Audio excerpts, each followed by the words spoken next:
وأقيموا الوزن بالقسط ولا تخسروا الميزان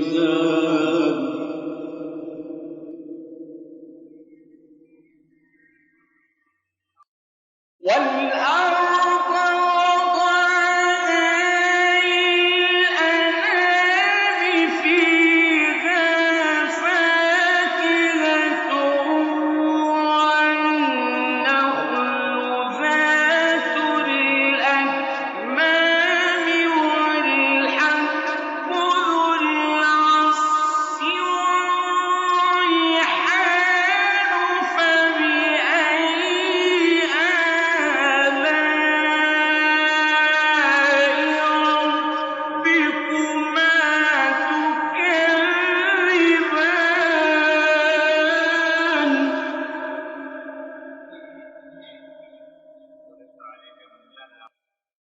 خلق الإنسان من صلصال كالفخار وخلق الجان من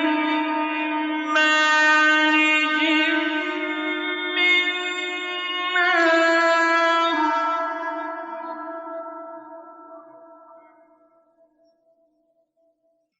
فبأي آلاء ربكما تكذبان رب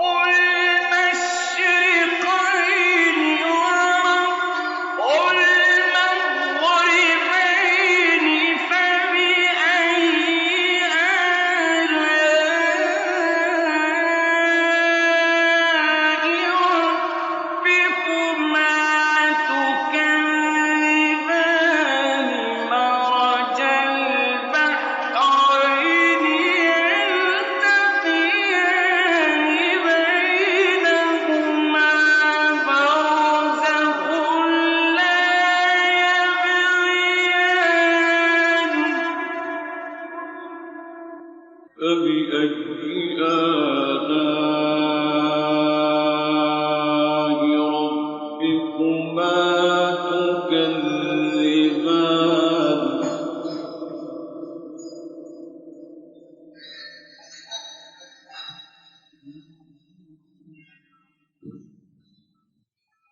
يخرج منهما اللؤلؤ والمرجان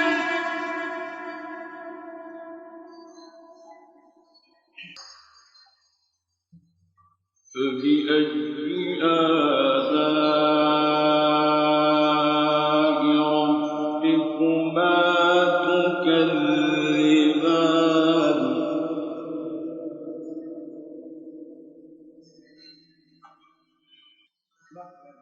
وله الجوار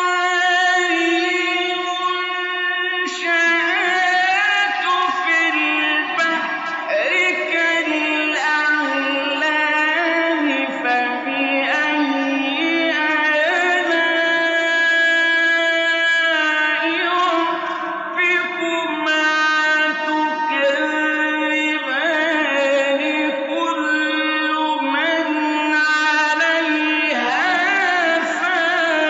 فان كل من عليها فان ويبقى وجه ربك ذو الجلال